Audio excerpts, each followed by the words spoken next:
المواد البترولية، وده هيعمل ايه مع الذهب وهيعمل ايه مع العقار. في البث المباشر بتاع امبارح ان فاضل خطوة واحدة تحصل بسبب التوترات الجيوسياسية وبكده الموضوع يكتمل. ايه الخطوة دي؟ ان ترتفع المواد البترولية او اسعار النفط عامة.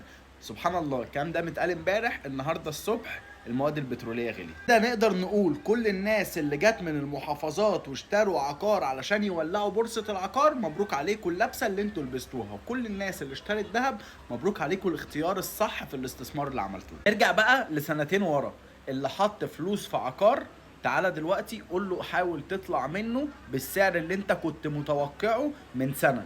يعني من سنه كل اللي جاله عرض في عقار واتنك واتبطر، النهارده مش هيعرف يطلع منه بنفس السعر. تعالى بقى قول للي اشترى ذهب انزل بيع الصبح، هينزل يبيع وهو حاطط رجل على رجل زي الباشا وكسبان. اللي جاب ب 600 ألف جنيه ذهب من سنتين دلوقتي هينزل يبيعهم ب 2 مليون 135 ألف جنيه وهو حاطط رجل على رجل. لا هيقعد يدلل ولا ابو حسين السمسار يقول له يا بيه ما تبيعش دلوقتي العقار يمرض ولا يموت، ولا عم مش عارف مين يقعد يقول له الملاذ الامن في العقار.